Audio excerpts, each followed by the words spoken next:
Okay, good morning to everybody. Good morning. Today is, while the world is celebrating Resurrection Sunday, it is such a privilege na sa atin, no? That we get to celebrate that every Lord's Day. So, but then again, we are commemorating and that will always be in our thoughts, the importance nung resurrection ng ating Panginoong Jesus. And we also like to welcome yung nakasubaybay sa ating live stream. If you are just tuning in, we are Trinity Neighborhood Church, and we always have our Sunday services 10 a.m. every Lord's Day Sunday. And if you are able to visit us here in Marulas, number 30 Kapitan Akong, please do come visit us and join our worship service face-to-face. Ngayon mga kapatid, it is such an exciting day for us because today we will also have our Lord's Table mamayang hapon. So that's something to look forward to. Very apt, no? Resurrection Sunday, and then we also have our Lord's Table. And before we even start sa ating pananambahan, mga kapatid, let us greet our brothers and sisters who will have their celebration this coming week. So sa bukas, April 16, si 6, sorry, kinurek pa ako ng asawa ko, tsaka pastor, double correction. Si Brother Aya, Brother Josiah Cunanan, April 6, si Ate Glo, April 9, si Papa Roman Pangilinan, April 11, and then, of course, ang special anniversary nila Deacon Dan tsaka ni Ate Gina, April 9. So, happy birthday at happy anniversary. So, let us thank the Lord for the sustaining grace sa kanilang mga buhay. And may mga first-timer po ba dito? First-timer? Wala so far? Second-timer for sure, or multiple timers, visitors. So we thank you na kayo po ay patuloy na sumasama sa amin sa pananambahan each Sunday, and we do hope na mas makilala pa namin kayo. So mga kapatid, what a fitting day again. Today is the Lord's Day, and later on we will have our Lord's Table. So it's a good review that we will have nung Gospel Hour message na narinig natin last Sunday. Do you still remember that? Yung dinerive ni Pastor Joseph Peleo from John 12 to 19. Ano yung naalala natin doon? Diba yun yung triumphant na pagpasok ng ating Panginoong Jesus sa Jerusalem. Sinlubong siya ng mga tao na sumisigaw na, Hosanna!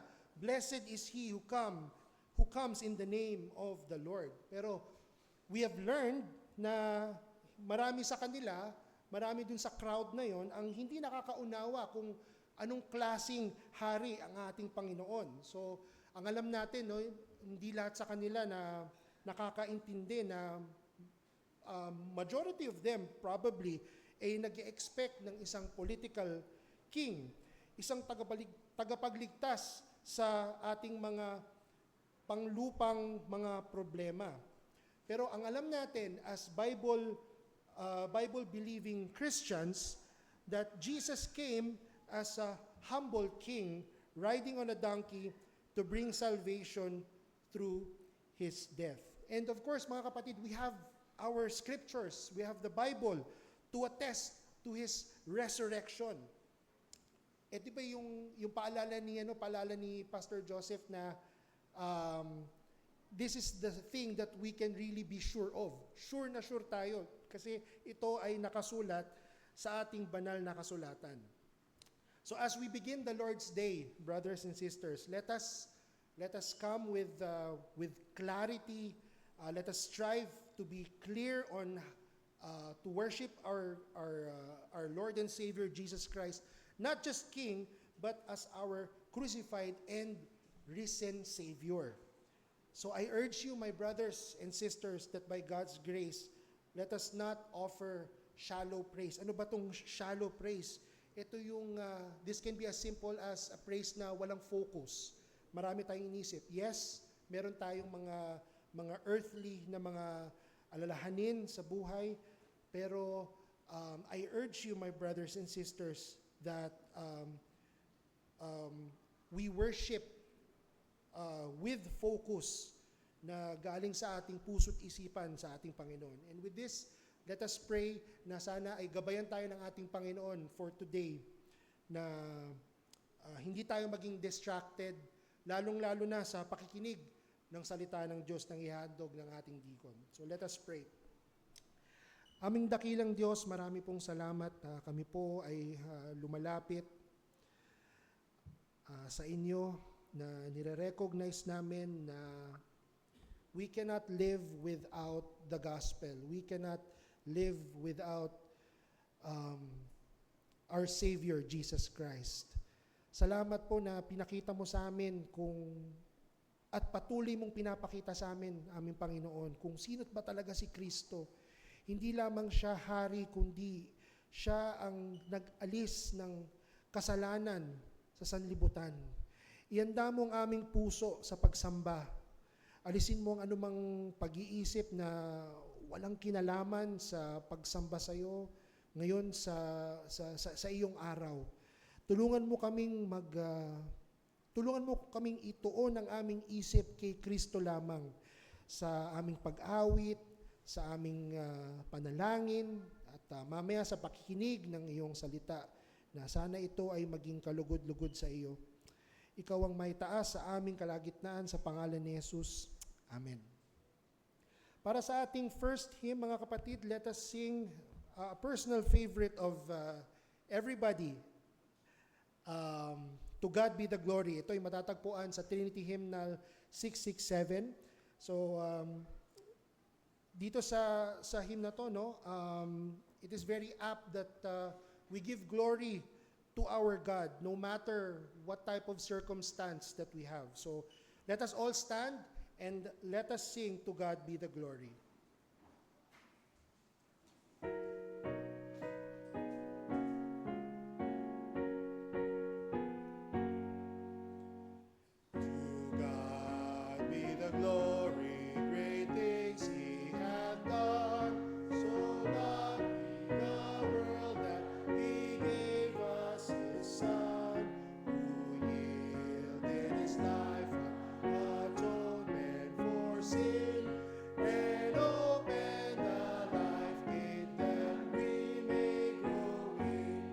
Praise the Lord, praise the Lord, let the earth hear His voice.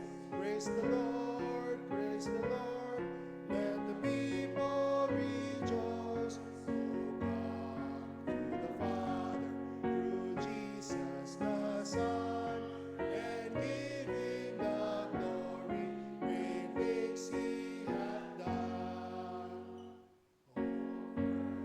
Perfect redemption, the purchase of blood to every believer, the promise of God, the vilest offender who truly believes that moment from Jesus forgiveness receives.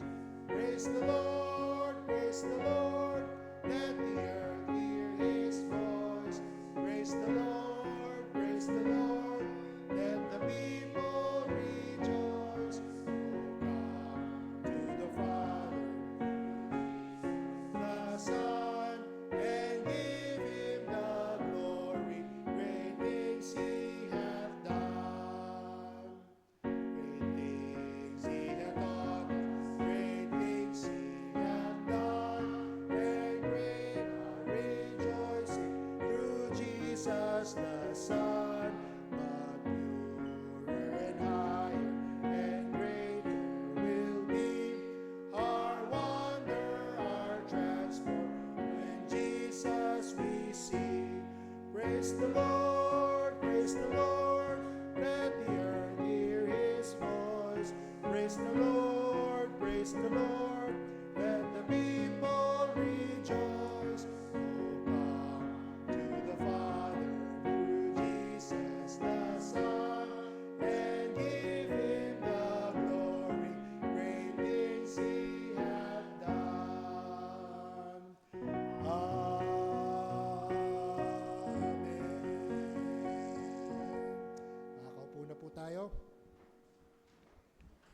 Isn't it beautiful, mga kapatid, that we're singing together to our Lord? Isn't it beautiful?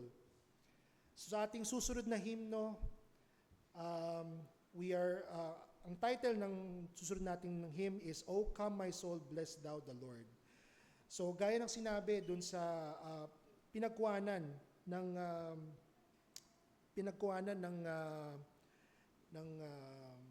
verses na itong hymn na to, we are reminded not to forget all His benefits. Ano ba yung mga benefits na nakuha natin sa ating Panginoon?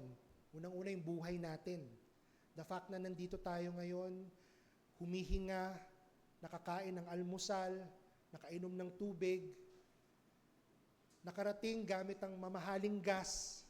Diba? It's something to be grateful sa ating Panginoon. So habang inaawit natin itong hymn na to, let us personally reflect sa kabutihan ng ating Diyos sa ating buhay. Ito po yung matatagpuan sa Trinity hymnal natin na hymn number 10.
See the Lord through all his wide dominion.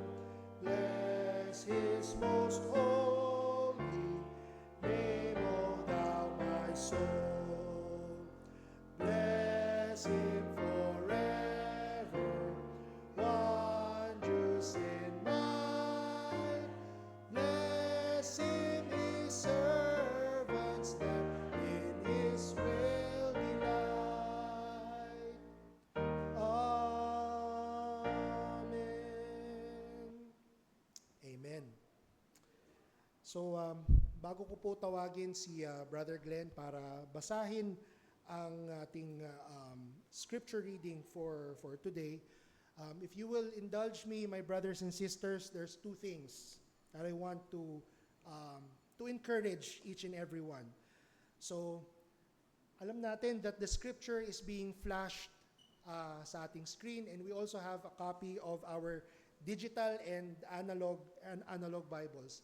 I would like to encourage everybody to read the scripture word for word. Sundan natin yung pagbasa ng scripture while also reading yung ating naka-flash na scripture. So, why am I bringing this up? And this is not in any way highlighting any human effort sa atin. No? So, but hindi nyo po ba napapansin na tayo'y nag-gather to worship? Ang pag-gather natin sa ating worship, it is actually a unified action. Anong ibig ko sabihin dito? So, hindi nyo po napansin sa first and second hymns, anong ginawa natin? We sang the hymns together. Unified, di ba? Mamaya sa ating pagbibigay, we give together. Mamaya sa congregational prayer natin, we will pray together. Mamaya sa pag-preach ng sermon, we will listen together.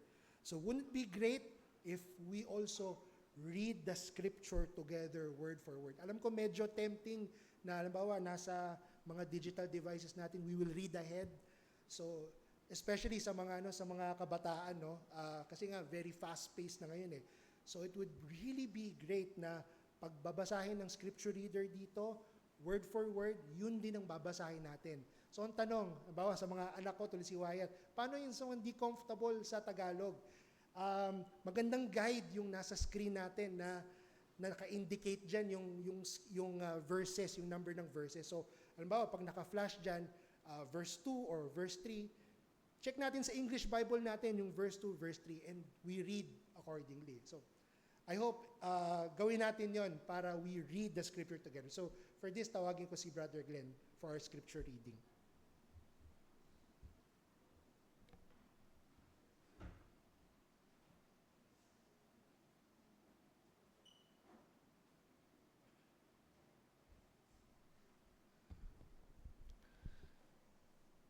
Inaanyayahan ko po ang lahat na magsitayo at samahan ako sa pagbabasa ng kanyang banal na kasulatan.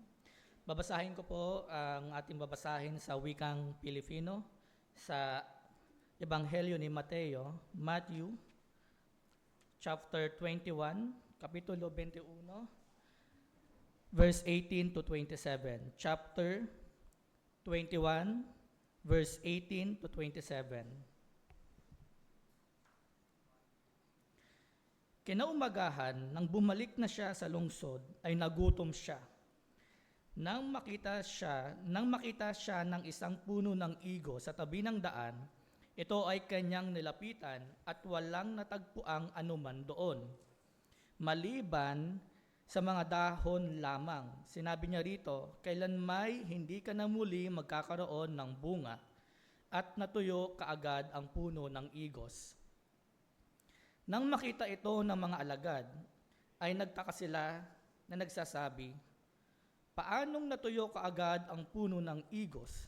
Sumagot si Jesus at sinabi sa kanila, katotohanang sinasabi ko sa inyo, kung kayo'y may pananampalataya at hindi nag-aalinlangan, hindi lamang ninyo magagawa ang nagawa sa puno ng igos, kundi kahit sabihin ninyo sa bundok na ito, maalis ka at mapatapon sa dagat, ito ay mangyayari.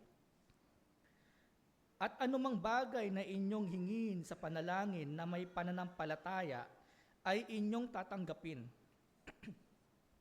Verse 23, pagpasok niya sa templo, lumapit sa kanya ang punong pari, ang matatanda ng bayan habang siya'y nagtuturo.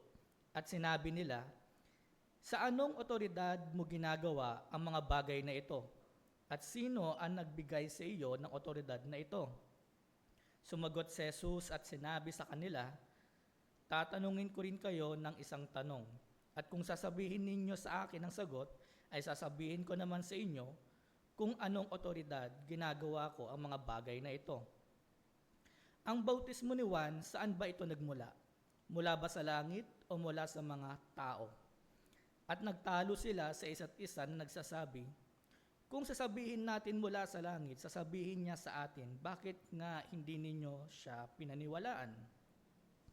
Ngunit kung sasabihin natin mula sa mga tao, natatakot tayo sa napakaraming tao sapagkat kinikilala nilang lahat na propeta si Juan. Kaya't sumagot sila kay Jesus at sinabi, hindi namin alam. Sinabi naman niya sa kanila, hindi ko rin naman sasabihin sa inyo kung sa anong otoridad ginagawa ko ang mga bagay na ito. Maaari na po upo po ang lahat. Sabi nasa po natin, no, napakarami nating pwedeng matutunan. Pero sa pagkakataon nito, gusto kong i-focus ang atensyon sa sagot ni Jesus sa tanong ng mga disipulo kung bakit biglang natuyo ang puno ng igos. Sinabi ng Panginoon sa verse 22, whatever you ask in prayer, you will receive if you have faith. Ang ganda pakinggan ng promise na ito, pero kung hindi natin ito aaralin ng mas malalim, pwede tayong malito o madisappoint sa pangakong ito. Kasi aminin natin, ilang beses na rin tayong nanalangin ng buong puso, pero hindi naman lahat ng hinihingi natin ay nangyayari. So, ibig bang sabihin, hindi totoo ang promise ni Jesus? Totoong-totoo ang promise niya, pero kailangan natin itong intindihin sa tamang konteksto. Dito papasok ang sinabi ng Panginoon sa John chapter 15 verse 7. Kung kayo'y mananatili sa akin at ang mga salita ko'y mananatili sa inyo, hingin ninyo ang anumang inyong nais at ito'y gagawin para sa inyo. Lagi nating pakatandaan na ang katuparan sa ating mga panalangin ay hindi nakabatay sa ating sariling kagustuhan, kundi naaayon sa salita ng Diyos na nanatili sa atin. Ang kanyang salita na batayan ng kanyang kalooban ang magsasabi, ang mag-uudyok kung ano ang dapat natin ipanalangin. Ang patunay pa nga nito ay ang sinasabi ng Panginoon sa Pilipos chapter 2 verse 13, ang sabi, sapagkat ang Diyos ang kumikilos sa inyo upang inyong naisin at isagawa ang kanyang kalooban. Ang Diyos mismo ang kumikilos sa atin para maski ang ating pananalangin ay naka-align sa kanyang kalooban. At kung magkaganon, may katuparan sa kanyang ipinangako. Dahil prayer works not because of the strength of your faith, but because of the object of our faith.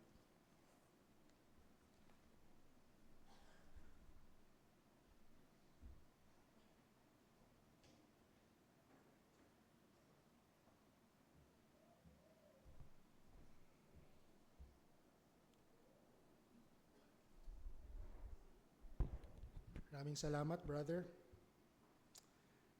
So ngayon mga kapatid, dumako na po tayo sa ating tithes and offerings. Ito na po yung mga ushers. So mga kapatid, sa oras na ito, we have come to give our tithes and offerings, and again, we have to be reminded na ang pagbibigay ay bahagi ng ating pagsamba sa ating Panginoon. Lahat ng meron tayo ay galing sa Kanya, at ngayon ibinabalik lang natin sa ating Panginoon bilang pagpapakita ng ating pasasalamat at pagtitiwala sa Kanya. So let us not give reluctantly but with joyful hearts. And of course, sa ating mga Facebook live stream viewers, if you are urge to give and support the ministry of Trinity Neighborhood Church. Naka-flash po sa aming screen ang aming bank account. And we thank you in advance. And this will be used, of course, for the spreading of the gospel through this church. Sige po, tayo po'y manalangin. Aming Ama, kami po ay nagpapasalamat sa iyong patuloy na pag-sustain sa aming buhay through our earthly vocations and work. Habang kami ay nagbibigay salamat na you have caused us to na kilalanin namin na ang lahat ng ito na meron kami ay nanggagaling sa iyo. Naway gamitin mo ang aming mga handog na ito sa pagpapalaganap ng iyong kaharian at sa pagkalat ng ebanghelyo. Naway kami ay magpatuloy sa pagbibigay at kami maging tapat at sana ito ay maging kalugod-lugod sa iyo. Sa pangalan ni Jesus. Amen.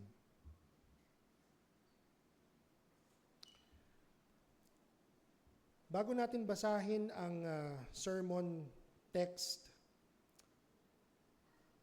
awitin natin ang very familiar hymn na Speak, O Lord.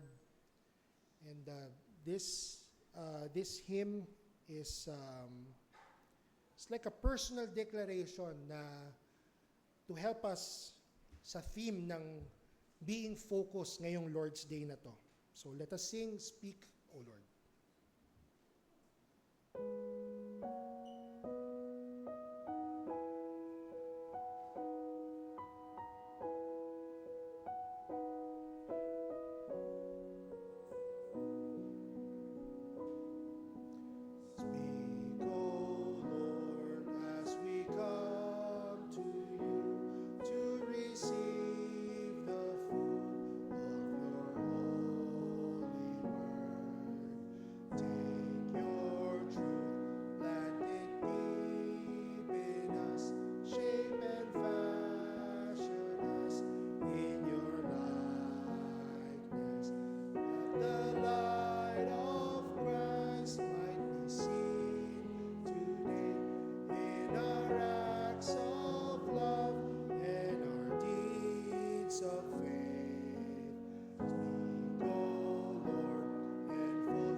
Tayo po'y dadako sa ating pangkalatang panalangin at ating alalahanin sa ating sama-samang panalangin ang mga may kaarawan sa linggong ito. No? Bukas, ang ating kapatid na si Brother Josiah, sa 9, si Ate Glo, and then wedding anniversary ni Deacon Danny and Sister Gina.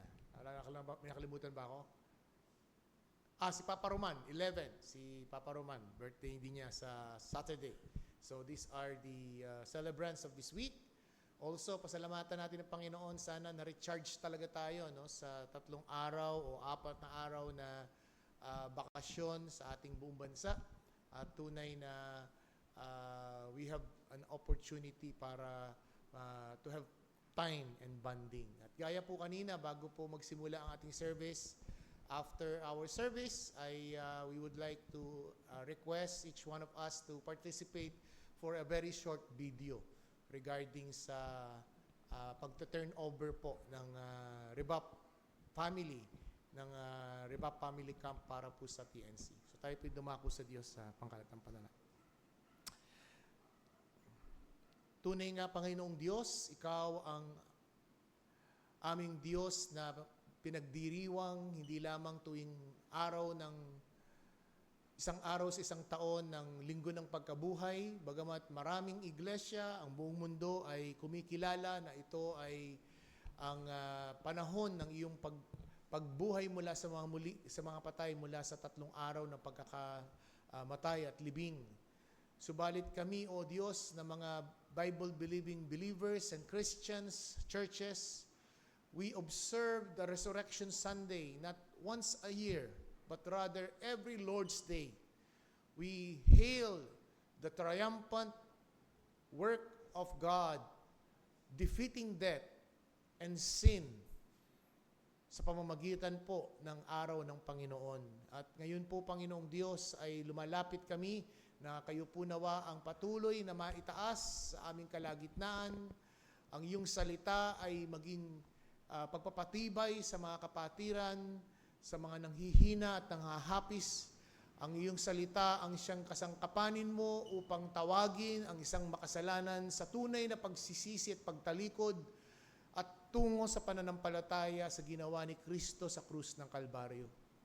Ganon din, Panginoong Diyos, ay lumalapit kami para po sa patuloy na pagmimisyon ng iglesia, hindi lamang sa aming kalagitnaan at sa ang mga dakuman mo kami tawagin. Tinataas din po namin sa iyo, O Diyos, ang mga kapatid namin at mga kaibigan at mahal namin na magdiriwang ng kanilang kaarawan sa linggong ito. Salamat po sa buhay at ministeryo ng aming mga kapatid. Si Brother Josiah, si Ate Glo, at si Deacon Danny at si Ate Gina sa kanilang pagsasama. Tunay nga, Panginoon, ang kanilang mga buhay ay isang malaking pagpapala sa aming kalagitnaan. Ganon din, Panginoon, kay Papa Roman sa kanya pong patuloy na pag-observe at pagmamasid sa aming FB live viewing. Patuloy mo po siyang palakasin, O Diyos, sa kanyang injury, sa kanyang hips. At dalangin po namin na ito po'y naway magkaroon ng panauli at kalakasan sa kanya. Nagpapasalamat din po kami sa natapos na 3 araw ng Rebap Family Camp na nagdaos sa Alfonso, Cavite. It is a very refreshing time to reconnect with other Reformed Baptist brethren na this is done every 2 years, O Diyos. Kaya dalangin po namin na ang mga renewed fellowship and friendship ay magpatuloy kahit po sa wala ng physical gathering. Tinataas din po namin sa iyo, O Diyos, ang buong araw naming gawain, sapagkat kami po'y sasaksi sa isang ordinansa na iyong tinalaga sa iglesia, at ito ay ang water baptism. Dalangin po namin na ang ordinansang ito ay maging paalala sa mga tao na ang simbolo ng paglubog ay ang kamatayan mula sa lumang pagkatao, at ang pagbangon mula sa tubig ay isang simbolo ng pagpapakita na isang bagong nilalang. Kaya dalangin po namin sa mga makakasaksi nito ay manariwa sa amin, kaming mga mananampalataya, at sa mga professing believers na hindi pa dumadaan sa ordinansang ito. Ito po ang unang-unang pagsunod na ginagawa ng isang tunay na mananampalataya. mangyari nawa, O Diyos, na sila ay mahamon sa usaping ito. At higit sa lahat, tinataas namin, O Diyos, ang iyong lingkod na gagamitin sa aming kalagitnaan, ang aming eldership in training, ang aming kapatid at diakono, si Brother Deacon Danny, sa kanyang pangangaral sa unang 2 bahagi ng pangangaral ng Resurrection Sunday at Resurrection Month. Samahan po siya, O Diyos, sa pangalan ni Kristo Jesus. Amen.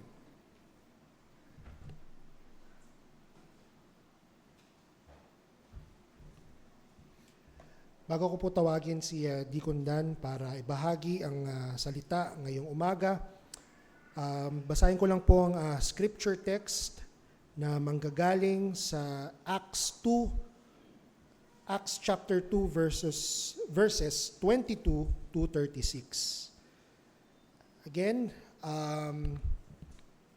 basahin po natin ang scripture text this morning. Babasahin ko po sa wikang Pilipino. Kayong mga Israelita, pakinggan ninyo ang mga salitang ito. Si Jesus na taga Nazaret, isang lalaking pinatunayan ng Diyos sa inyo sa pamamagitan ng mga gawang makapangyarihan, mga kababalaghan at mga tanda na ginawa ng Diyos sa pamamagitan niya sa gitna ninyo. Gaya ng nanalaman nyo, siya ay ibinigay sa takdang pasya at paunang kaalaman ng Diyos ay iyong ipinako sa krus at pinatay sa pamamagitan ng kamay ng mga makasalanan. Ngunit siya'y muling binuhay ng Diyos pagkatapos palayain sa mga hirap ng kamatayan, sapagkat hindi maaring siya'y mapigilan nito. Sapagkat sinasabi ni David tungkol sa kanya, nakita ko ang Panginoon na laging kasama ko, sapagkat siya'y nasa aking kanang kamay upang huwag akong matinag. Kaya't nagalak ang aking puso at natuwa ang aking dila. Gayon din ang aking katawan ay mananatiling may pag-asa, sapagkat hindi mo hahayaan ang kaluluwa ko sa Hades, ni ipahintulot man na ang iyong banal ay makakita ng kabulukan. Ipinaalam mo sa akin ang mga daan ng buhay. Puspusin mo ako ng kagalakan sa iyong harapan. Mga kapatid, may tiwalang masasabi ko sa inyo ang tungkol sa patriarkang si David. Siya rin ay namatay at inilibing, at nasa atin ang kanyang libingan hanggang sa araw na ito. Verse 30, yamang siya'y isang propeta, at nalalaman niyang nangako ang Diyos sa kanya na ang isa sa kanyang mga inapo ay iluluklok niya sa kanyang trono. Yamang nakita niya ito bago pa mangyari, nagsalita si David tungkol sa muling pagkabuhay ng Kristo. Hindi siya pinabayaan sa Hades, ni ang kanyamang katawan ay nakakita ng kabulukan. Ang Jesus na ito'y muling binuhay ng Diyos at tungkol dito'y mga saksi kaming lahat. Kaya't yamang pinarangalan sa kanyang kamay ng Diyos at tinanggap mula sa Ama ang pangako ng Espiritu Santo. Ibinuhos niya ito sa pawang na nakikita at naririnig niyo. Sapagkat hindi umakyat si David sa mga langit, ngunit siya rin ang nagsabi, sinabi ng Panginoon sa aking Panginoon, maupo ka sa kanan ko, hanggang sa gawin ko ang mga kaaway mo na tungtungan ng iyong mga paa. Last verse, kaya dapat malaman ng may katiyakan ng buong sambahayan ng Israel na ginawa siya ng Diyos na Panginoon at Kristo, itong si Jesus na inyong pinako sa krus.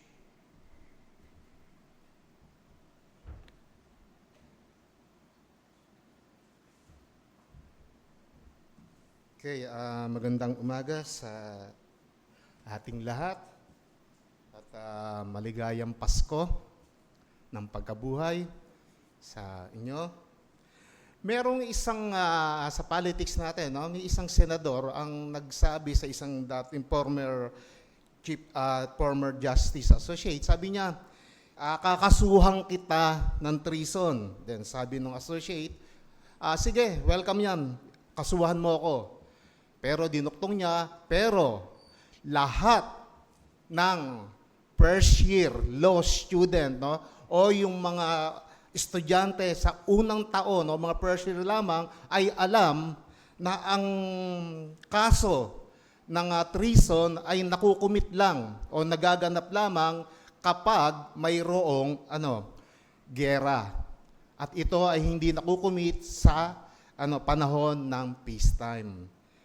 At then dito po sa ating teksto, nakikita natin na si Pedro, no, tahasang sinabi niya na kayong mga Israelita ang naganap na pagkapako o pagkamatay ng Panginoong Hesukristo, ito'y alam nyo. Lahat kayo'y alam nyo dahil ito'y naganap sa inyong kalagitnaan. So ano ang mensahe na pinaparating sa atin ng teksto na ito? Ano ang mensahe ng sermon ni Pedro? Una, dito po pinapakita ni Pedro na ang Kristo ang pinangakong Mesaya.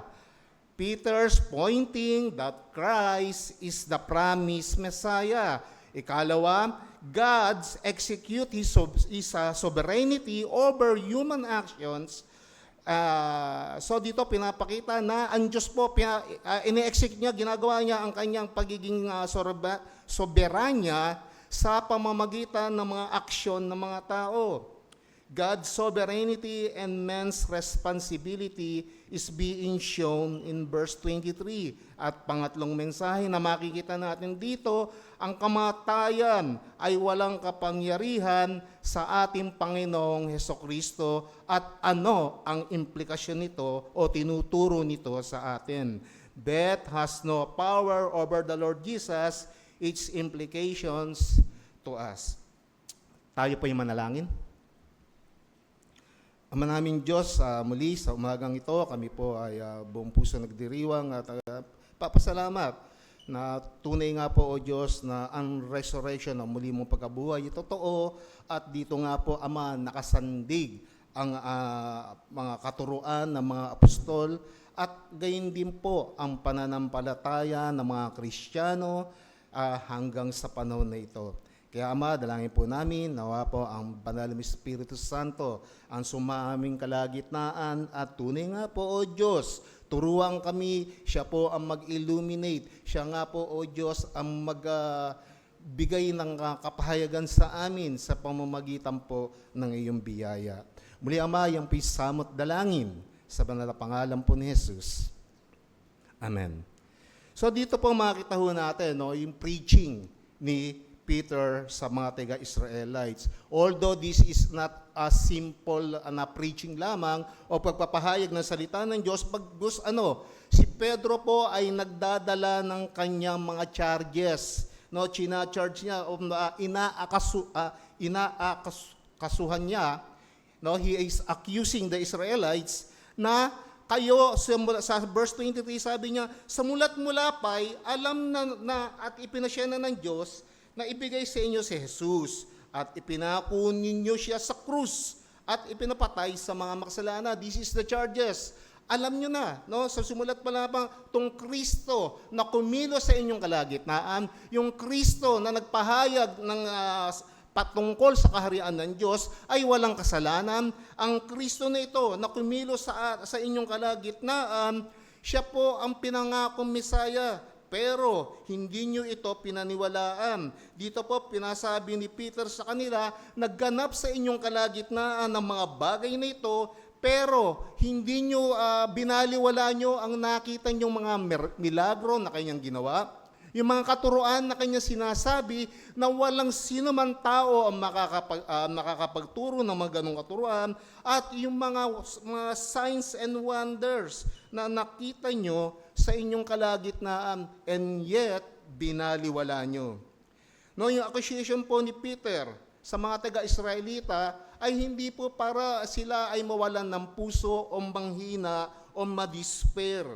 Bagkus, dito ay sinasabi sa kanila ni Pedro na ang ginawa nyo ay ito ay ayon sa kalooban ng ating Diyos. So dito po makita natin na si Pedro po ay nag-a-appeal. Tinuturo niya, ang kanya pong pagtuturo o ang kanyang preaching ay dinadirect niya, pinapuntirya niya ang intellect ng mga Hudyo nung mga time na yon. No, sinasabi niya, tignan nyo, alalahanin nyo yung inyong mga ginagawa. Sinasabi po dito ni Pedro, hindi nyo pwedeng sabihin na hindi nyo alam kung ano ang inyong ginawa. Hindi nyo pwedeng sabihin na, ay, inosente kami dyan at hindi namin alam na kung ano ang nangyari. Nakita nyo ang mga milagro, nakita nyo ang signs and wonders na ginawa ng Panginoong Kristo. And this is simply suggesting or implied sa pananalita ni Pedro, sa sermon ni Pedro, na ang taong ito ay siya ang Mesaya, siya ay Diyos. Dahil walang makakagawa ng mga bagay na ginawa niya kung hindi siya Diyos. Yun ang gustong sabihin sa kanila ni Pedro. And yet, muli sa charges ni Pedro sa kanila, binaliwala nyo ang inyong nakita. Hindi nyo tinanggap ang inyong mga nakita. Para sa inyo, ang kanyang mga ginawa ay isang paglapastangan sa Diyos. Hindi nyo pinaniwalaan na si Kristo ay mula sa Diyos at walang tao o walang sino man makakagawa ng mga bagay na kanyang ginawa kung hindi siya galing sa Diyos o hindi siya Diyos. Yun po ang part ng laman ng sermon ni Peter. So Peter is challenging the Jews, sa pamamagitan ng reasoning. Sabi ni Pedro sa kanila, yung inyong nakita, alalahanin nyo, at inyong naranasan, alalahanin nyo, ay ito'y naganap sa inyong kalagitnaan. Hindi nyo pwedeng sabihin, hindi namin alam. Sila ay ina-appeal ni Pedro sa kanila, sa inyo, magising ang inyong mga konsensya, gisingin nyo ang inyong mga diwa, yung nagganap sa inyo, yung kinumbik nyo ang taong walang kasalanan, pero ang mga bagay na ito ay hindi nyo nababatid ayon sa plano ng Diyos. Christ could not do those miracles. Yun ang sinasabi ni Pedro. Yung miracles, healing, casting out of demons, walang taong makakagawa niyan, maliban na siya ay nagmula sa Diyos. So yung direct word muli, pinapatunayan ni Pedro na Messiah na to ay ang Kristo. Ang Kristo na ito ay isang Diyos at ang Kristo na ito ang siyang tagapagligtas ng sanlibutan. Di ho ba nakakapanggilalas o nakakabilib o masabi natin amazing ang mga pananalita ni Pedro? Bakit? Isipin po natin, isang mangingisda, hindi college level, isang mangingisda na hindi nakapag-aral, isang mangingisda na ang kabisado lamang ay yung direction ng mga bituin kung saan maraming tilapia at kung saan merong mga, kung anong pa man meron doon sa Israel ng panahon na yon ng mga isda. Si Deacon Ray, alam niya yon, yung the famous na pambato ng Israel na pagkain, yung St. Peter's fish. At alam niyo ba kung ano yung St. Peter's fish? Tilapia. Yung po yun. So, ito yung pinagmamalaki ng Israel. Pero sa atin, dami niyan. Di ba? Plenty po lang mga tilapia sa atin. Pero dito nga, makita ho natin, Amir, isang mangingisda, ay gumagamit ng logical appeal sa mga Israelita. Tignan nyo, sabi niya, gisingin nyo ang inyong mga diwa, alalahanin nyo. Itong logical appeal na ito'y tinatawag rin na logos. Ano ba yung logos? Logos is an appeal to logic. It is appeal to reasoning and evidence. At isang mangingisda gagamit ng ganitong mga pamamaraan upang patunayan ang kanyang punto, upang patunayan sa mga taga-Israelita, kayo'y matatalino, so I'm appealing to your logic, I am appealing to your conscience, I am appealing to the evidences that we have. At ito po sinasabi sa kanila ni Pedro, yung intellect nyo, gamitin nyo. Sabi niya, sige, alalahanin nyo yung nangyari. Dito wag gumagamit sa Pedro ng mga tunay na pangyayari, ng mga statistic, ng mga kung gaano kadami ang miracle na ginawa ng ating Panginoong Hesukristo. Or, in other words, sinasabi ni Pedro, let's all be rational. Maging magkatwiran tayo. Let's have a rational thinking. No, parang si Prof. Joel, ang banat ni Pedro dito, no, sa pag-appeal sa mga tao na dinidinay yun na naganap. I'm appealing to your conscience. I'm appealing to your intellect. I'm appealing to your experience. Bakit? Ang dami nating datos, sinasabi ni Pedro. Napakarami nating data na naganap. Napakarami natin data na ginamit o makikita, and yet, kayong mga taga-Israelita patuloy na kinakila na naganap ang mga bagay na ito.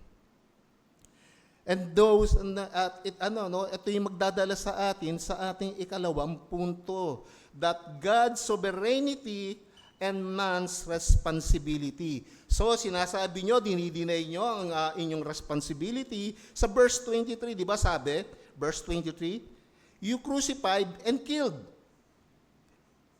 Pinapatay nyo, pinapako nyo, at pinapatay nyo ang Kristo. Ito hubay isang malayang pagkilos ng mga tao ng panahon na yon. This is a pre-act, voluntarily.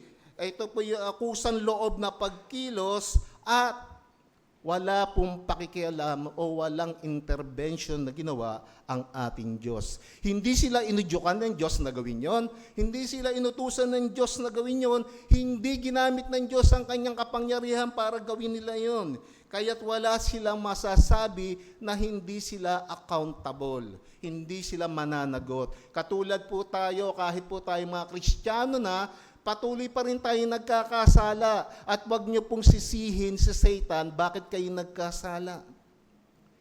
Yes, si Satan, pwede kayong i-tempt, pwede niya kayong dalhin sa snare o sa kanyang trap, pero nasa sayo yun kung magpapasakop ka sa kanyang panlilinlang. Di ba? Hindi ka inutusan ng nanay mo na magsinungaling. Hindi ka inutusan ng tatay mo na magsinungaling. Hindi ka inutusan ng sino man para gumawa ng mali o mag-isip ng mali. Ikaw ang kusang gumagawa ng mga bagay na yan. Yan ay voluntarily, kusang loob. Sa verse 23, di ba? Sabi, sa simula't mula pa'y alam na at ipinasya na ng Diyos na ibigay sa inyo si Jesus at ipinako niya sa krus at ipapatay sa mga makasalanan. Alam na raw ng Diyos, no? At pinayagan ng Diyos ang masamang nasa ng mga tao nito. Dito pinapakita po natin na ang Diyos, ang soberanya o ang kanyang sovereignty ay ayon o na-execute o nagaganap saan? Sa kilos ng mga tao based sa ating history. No, hinahayaan ng Diyos na gawin ng tao ang kanyang gusto, hinahayaan ng Diyos na gawin ng tao, hubugin ng tao ang kanyang history, pero siyempre, merong mga panahon na nakikialam ng Diyos, katulad sa World War II. Kung hindi ho pinigilan ng Diyos ang patuloy na paglaganap ng German Empire, mas malaki pong kaguluhan na magaganap. So binigyan lang siya ng Diyos ng certain na period na magtatagumpay. At kung babasahin po natin ang history, ang world history, makita po natin na ang kapangyarihan ng bawat imperyo ay may takdang panahon. Tinakda ng Diyos na hanggang dito ka lang, 1 taong ka lang, 2 taong ka lang, o yung iba, sabihin natin 30 years, 100 years, pero darating ang time, babagsak siya. at pipigilan siya ng Diyos. Dito pinapakita sa atin ng ating pong teksto na tayo ay kusang kumikilos sa ating kagustuhan. At ang bawat isa ay morally accountable sa ating ginagawa. So ano pong puntos dito? Pinapakita po dito ni Pedro sa atin na yung moral o yung kakawalan natin ng moral na gumawa ng mga bagay ay nakaayon sa kalooban ng Diyos, hindi po nito tinatanggal ang human responsibility. Still, tayo po ay accountable, tayo pong lahat ay mananagot sa ating mga ginawa. Mabuti man o to o hindi, bawat isa ay may responsibilidad na haharapin. Kahit po ang tao ay spiritually, siya po'y bagsak, siya po'y patay spiritually at hindi niya kayang piliin ng Diyos nang wala ng biyaya ng Diyos, pero yung kawalan po ng kakayanan na ito ay moral, hindi po physical. May mga tao na physically hindi kayang mag-decide, hindi niya kayang kumilos, pero tayo po ay hindi po ang espiritu po natin ay hindi physical na parte. So siya po ay kumikilos, ang ating pong konsyensya ay kumikilo o nagpa-function. Ito po yung nagsasabi kung ano ang tama at mali, yun nga lamang po, kadalasan ang pinipili natin ay mali at hindi ayon sa kalooban ng Diyos. So, ibig pong sabihin nito, ang tao ay nagkakasala hindi dahil sa hindi niya gusto, kundi dahil gusto niya. At aminin po natin, mas masarap magkasala kaysa sumunod sa Diyos. Di ba? Pero after ng kasalanan na yon, yung guilt ay papasok at saka ka nakakaramdam ng pagsisisi pag matapos mong gawin ng kasalanan. At si John MacArthur po, sinamarize niya, binuod niya ang pangangaral ni Peter. Yung sabi ni John MacArthur, ginamit ng Diyos ang kasamaan ng tao upang matupad ang kanyang layunin. Pero hindi sinira o hindi pinangunahan o hindi binayolate ng Diyos ang kanyang sariling pagpapasya. Hindi pinangunahan ng Diyos, hindi ka inimpluwensyahan ng Diyos upang magpasya sa iyong sarili. Madalas po natin narinig ang hamon, repent, believe, and acknowledge that Jesus Christ is Lord and Savior.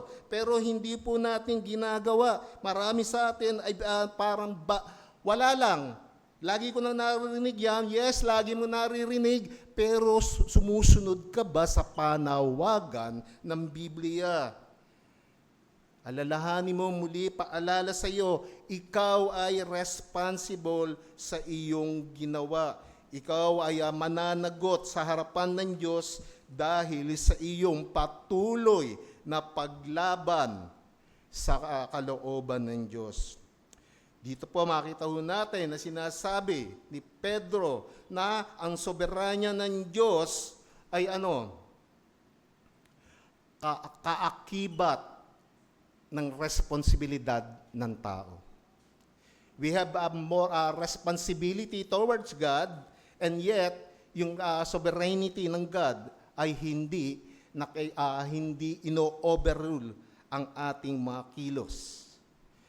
Hinahayaan ng Diyos na mag-decide ka para sa sarili mo, pero kadalasan ang mga desisyon na yon ay tungo sa ating kapahamakan.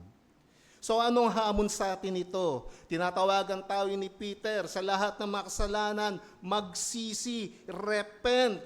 Katulad ng mga Israelita ng panahon na yon, at sila ay walang daan patungo sa kanilang kaligtasan. Sila ay hindi makakatakas sa punishment, sa pagpaparusa na darating dahil sa kanilang kasalanan. Ikalawa, lahat tayo'y mamamatay, kaya nararapat lamang ng bawat isa ay handang humarap sa kanyang Creator. Dapat tayong lahat ay handang humarap sa Diyos.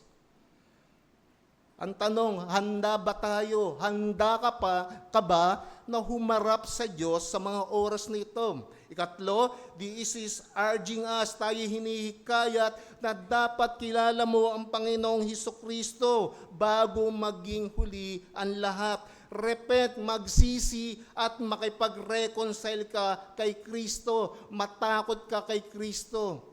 Nawa ang pagkatakot na yan ay pagkatakot na magdadala sa iyo patungo sa kaligtasan. Ikaapat, tayo inuutusan na magsisi at manampalataya. So dapat kang sumunod, dapat kang magpasakop sa kautusan na ito. Muli, ang hamon sa atin, itong mga paghamon ba nito, mga challenges ba nito, ay atin ang ginawa o hanggang sa ngayon, iyong binabaliwala. And then, sa ikatlong mensahe natin, death has no power over the Lord Jesus. Ano ba ang ibig sabihin nito? Ano ba ang implikasyon nito sa atin? O ano ang parang pinapagawa nito sa atin? Verse 27, sabi, "You will not abandon my soul to Hades, nor let your Holy One see corruption. Sapagkat ang kaluluwa ko'y hindi mo hahayaan sa kamatayan, o ipapahintulot lamang ng iyong banal ay makaranas ng kabulukan." Dito po, ating pong tandaan na si David po ay hindi nagsasalita patungkol sa kanyang sarili, bagkus ang kanya pong mga pananalita ay tumutukoy saan? Sa ating Panginoong Hesukristo. Therefore, David was speaking prophetically about the Messiah. Ano bang ibig sabihin ni David? Ito po ang mga sinasabi niya. David is saying that the Messiah ang Messiah ay higit mas dakila kaysa sa kanya. Sinasabi ni David na ang Messiah, siya ay mayroong divine authority with the God the Father and with the Holy Spirit. Ibig sabihin, ang Panginoon Kristo po ay equally when it comes sa kapangyarihan sa Ama at sa banal na Espiritu Santo. At sinasabi po ni David dito, ang paghahari po ng Panginoong Kristo ay patuloy at habang panahon o for eternity hanggang mapasuko niya ang kanyang mga kaaway. Dito po makita po natin na si David, ginagamit niya po ang salmo o the psalm o yung awit upang ipakita na ang Panginoong Kristo ang kanyang katawan kahit na ito'y nailagak sa libingan sa loob ng 3 araw, ito po ay hindi nabulok. Hindi siya katulad ni David, nang si David ay mamatay, inilibing, nakaranas ng kabulukan ang katawan ni David. Ngunit ang Panginoong Kristo kailanman na hindi nakaranas nito. Bakit? Dahil sa 3 araw, di ba? We all do believe that Christ resurrected. So that is the title of our message, the foundation, resurrection, the foundation of apostolic preaching and Christian faith. So napakahalaga po at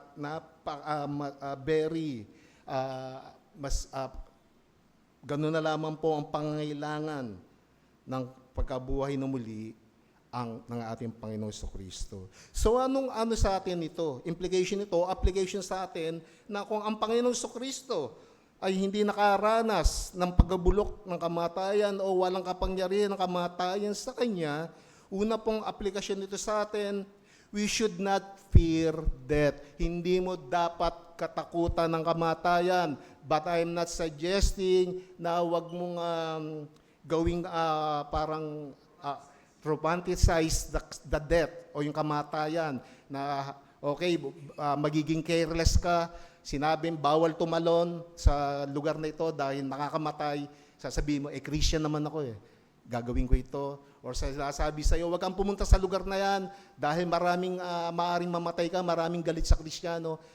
Christian naman ako ano ba maging martyr ako? Mga kapatid, the martyrdom, hindi po hinahanap. No? Huwag niyo i-offer ang sarili niyo para maging martyr o martyr para kay Kristo. Kusa pong darating yan. Huwag po natin gayahin ang pagkakamali ng ibang Kristiyano. No? Instead na may chance naman silang tumakas sa persecution, no? Mas minabuti lang mag-stay. Hindi ko sinasabing mali yun, pero di ba, binigyan tayo ng Diyos ng option, katulad ni Pablo. Si Pablo many times, hinarap niya ba kaagad yung kamatayan? Hindi, di ba? Tumakas siya. I still remember yung sa basket, isinakay siya, di ba? Pababa sa wall para makatakas. Yes, ginawa si Pablo, no? Makita ho natin dito yung sample ni Pablo. Hindi sa lahat ng oras dapat ka magpakamartir o exercise mo yung martyrdom. May panahon para diyan. At who knows, no? Baka 2 months, 3 months, 1 year, 3 years from now, probinsya na tayo ng China. No? At pinagbabawal na ang worship service. Hindi po natin alam. No? Pero dito makita natin, sinasabi, hindi mo dapat katakutan ng kamatayan dahil ang scripture o ang banal na salita ng Diyos ay clearly ina-affirm, sinasabi at pinagpapatibay na ang sino man magtitiwala sa Panginoong Jesucristo, siya ay muling mabubuhay. He will rose again kahit siya ay physically na mamatay. John 11:25. Di ba? Sa John 11:25, ang sabi? Sinabi sa kanya ni Jesus, ako ang muling pagkabuhay at ang buhay. Ang sumasampalataya sa akin, kahit namatay siya, ay mabubuhay. Christ is referring sa second coming niya. Tinutukoy ng Panginoong Jesucristo na ang lahat ng tunay na mananampalataya na namatay sa sakit, aksidente o dahil kay Kristo sa panahon ng Panginoong Jesucristo, sila ay muling mabubuhay. Lahat tayo'y babangon ng muli. Romans 6 chapter 5, chapter 6 verse 5, sapagkat kung nakiisa tayo kay Kristo sa kamatayan na katulad ng sa Kanya, tiyak na makikiisa rin tayo sa Kanya sa muling pagkabuhay ng katulad ng sa Kanya. Ibig sabihin po, ang Panginoong Jesucristo nag-resurrect physically, no? Spiritually, no? Ando doon, naka-incorporate ang kanyang kaluluwa sa kanyang katawan, tayo rin po ay ganon. Muli, ibabalik ng Diyos ang katawan natin at ang ating espiritu. At ito po ang tanong, sa palagay mo, saan ka sa muling pagkabuhay? Andi dito ka ba para sa tatanggap ng mga reward, ng mga gantimpala dahil ikaw ay naglingkod kay Kristo? O ikaw ay babangon na muli upang hatulan at itapon sa walang hanggang paghihirap? You decide. Tignan mo ang sarili mo ngayong oras na ito, nasaan ka sa dalawang grupo na yon. For glorified for eternity or suffering for eternity. Kalawa po na implication sa atin nito, ang mga makasalanan ay dapat na magdiwang dahil ang kamatayan natin ay binayaran ng buo. Ang kasalanan natin ay binayaran ng ating Panginoong Jesucristo, perpekto at kumpleto. Dito ay pinapakita sa atin ang kamatayan ng ating Panginoong Jesucristo sa krus. Ito po ay walang kulang. Ito po ay perpekto at ito po ay buong buo. No? Ang Panginoong Jesucristo mismo ang nagsabi, the Lord Jesus say it himself sa John 19:30. John 19:30, ano sabi niya? It is finished. Diba? Tetelestai. No, kung translate po natin sa English, ito po ay kompletong aksyon, kompletong gawa, kompletong pagganap na mayroong patuloy na resulta. It is a completed action with ongoing results. Ang resulta po ay nagpapatuloy, ang resulta po ay ang nagpa-progress.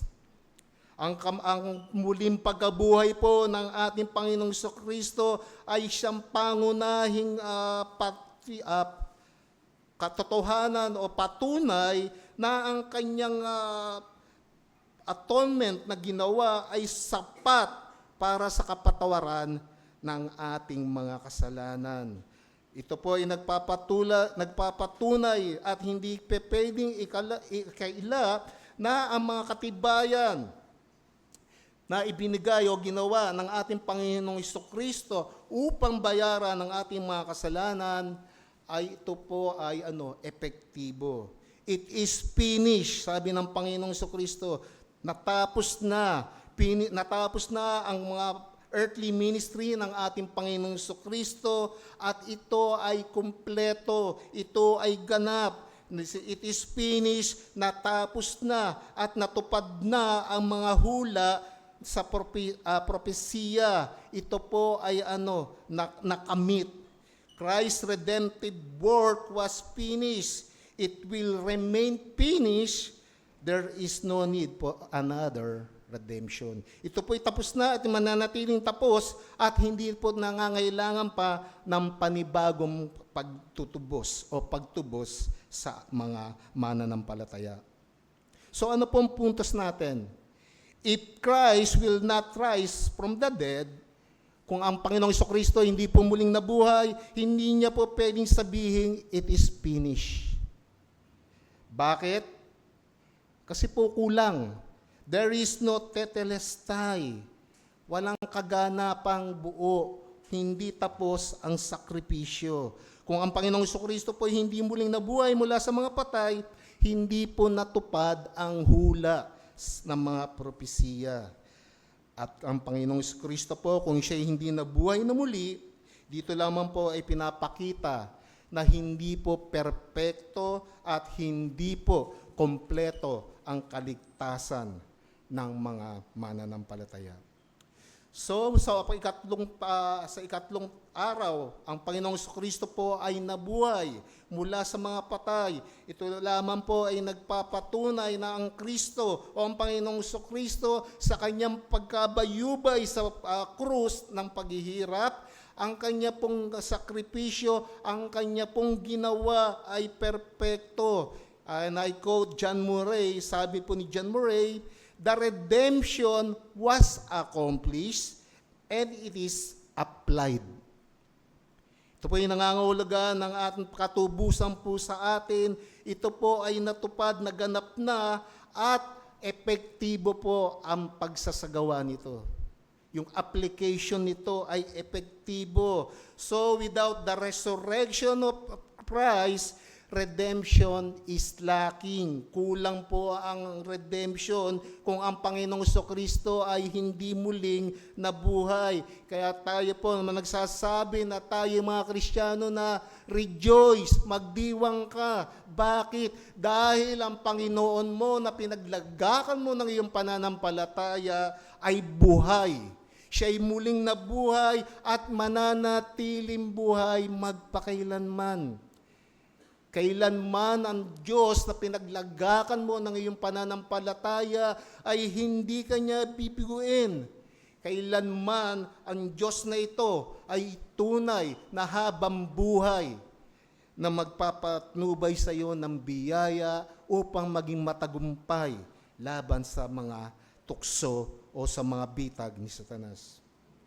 So without the resurrection, wala muling pagkabuhay ng Panginoong Kristo, ang redemption po o yung foundation ng mga apostolic preaching and Christian faith is missing. Nawawala po yung pundasyon ng pagpapahayag ng mga apostol na kagaya po ng ginawa ni Pedro dito sa Acts chapter 2 at gayon din po ang pananampalataya natin ay may kakulangan. May nawawala sa ating pananampalataya. So sa mga wala pang tunay na kaugnayan sa ating Panginoong Kristo, Make it sure, siguraduhin mo ng iyo sa paglisan mo sa lugar na ito, sa iyong pag-uwi o sa sarili mong pananalangin o pagbabasa ng Biblia, dapat matiyak mo na ikaw ay mayroon ng tunay na relasyon sa ating Panginoong Jesucristo. Huwag mong baliwalain ang mga taon-taon na patuloy na pinipreach, patuloy na sinasabi, patuloy na pinapahayag na ang Panginoong Jesucristo, ang kanyang muling pagkabuhay, ito'y kabayaran sa kasalanan ng mga mananampalataya. Hindi lamang po basta mananampalataya, kung hindi lahat ng tunay na nananampalataya. Marami pong tao ngayon nagsasabi, they do believe God. Kaya nung nakaraang Biyernes, di ba, mapapanood nyo, ang dami na naman pong sinugatan ng kanilang sarili, sinaktan ng kanilang sarili. Pero little they do know, hindi alam ng mga taong ito, na ang pagpapahirap nila sa sarili nila, kailanman ay hindi pwedeng ikumpara sa paghihirap na dinanas ng Panginoong Jesucristo. Wala yun sa 1% nor 0.001% ng paghihirap ng Panginoong Jesucristo. Yes, nakakatawa sila sa paningin maaari natin, pero on the other side of it, dapat naaawa tayo sa kanila. Dahil sa kanila, ang basihan ng pagpapatawad sa kanilang kasalanan ay sa pamamagitan ng pagpapahirap sa sarili. Wala pong tinuro sa Biblia niyan, ay salaman po ang panawagan ng Biblia. Magsisi, repent, and acknowledge that Jesus Christ is your Lord and Savior. Tayo po yung manalangin. Tunay nga po, O Diyos, na wala kaming dapat pang ipatunayan sa iyo. Wala kaming dapat pang sabihin o isagawa upang masabi, Lord, namin sa aming sarili na kami tinanggap mo dahil sa mga gawa na iyon. Bagkus, Panginoon, iisa lamang po ang panawagan mo. Iisa lamang po ang panawagan ng Biblia. Magsisi. At tunay nga po, O Diyos, na i-acknowledge ang pagiging tagapagligtas mo at bilang Panginoon namin. Other than that, O Lord, ay wala nang iba pang kaligtasan kaming matatagpuan sa anumang mabuting gawa o sa anumang relihiyon na maaari namin saniban. Bagkus, Panginoon, the only at ang tangi lamang po, Lord, nag-iisang kaligtasan, O Diyos, ay ang pananampalataya sa iyo at pananampalataya na ikaw nga po, O Diyos, ang nag-iisang tagapagligtas at wala ng iba. Muli, Ama, ang papurit pa salamat sa iyo sa umagang ito, sa banal na pangalan po ni Jesus. Amen.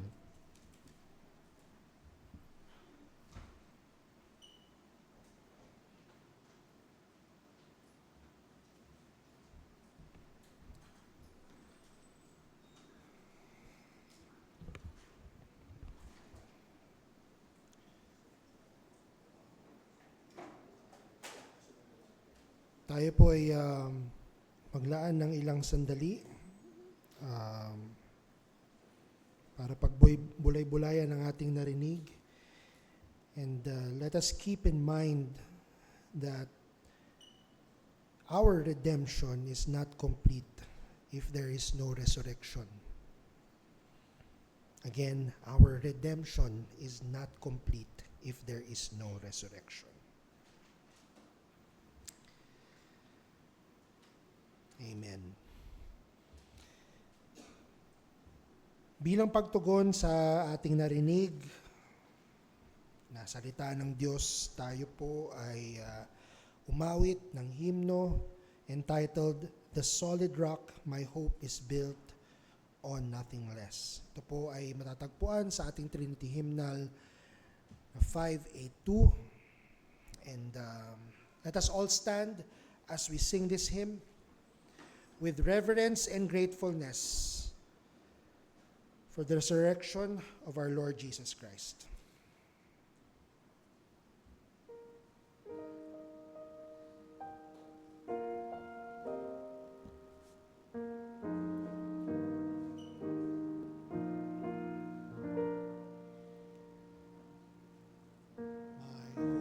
is built on nothing less than Jesus' blood and righteousness.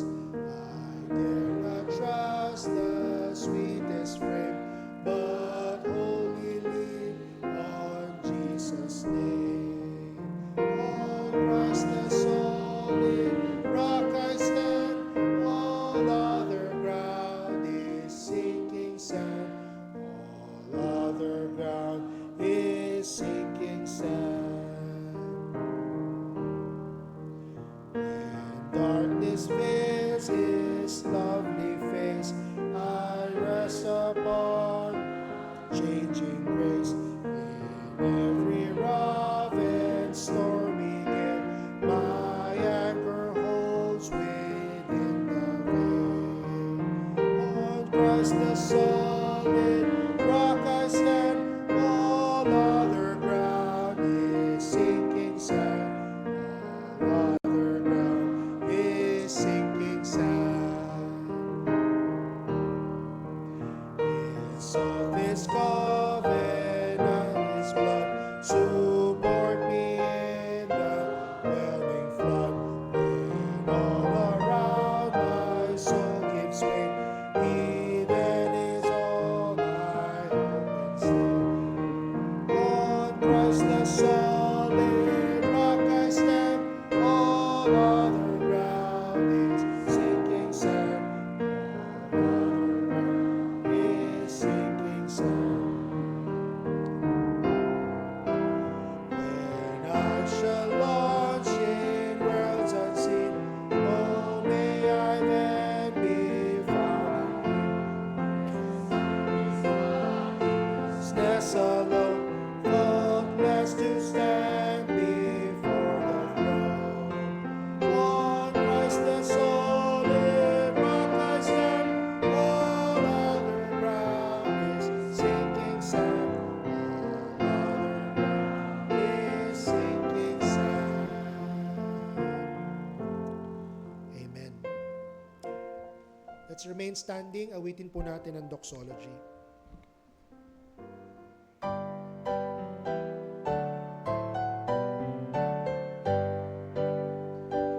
Praise God from whom all blessings flow. Praise Him, all creatures here below. Praise Him above the heavenly.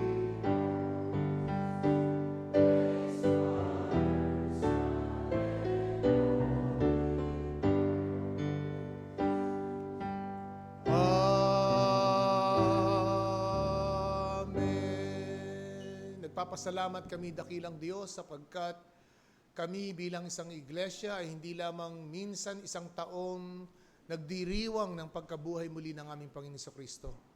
Ito ay linggo-linggo naming ginagawa sapagkat narito ang essence ng aming kaligtasan.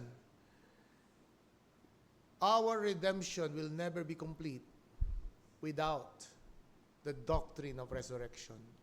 At tunay nga, Panginoong Diyos, na ang kamatayan ni Kristo ang siyang nagbigay ng susi upang kami mapatawad sa aming mga kasalanan. At ang pagkabuhay naman ni Kristo ang ebidensya na kami ay pinatawad dahil sa muling nabuhay ang aming Panginoong Kristo.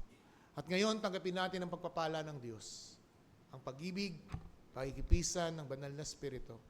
At ang pag-ibig ni Kristo na pinatunayan niya sa krus ng Kalbaryo, ngayon at sa muli nating pagkikita, siya nawa. Maupo mo tayo po sa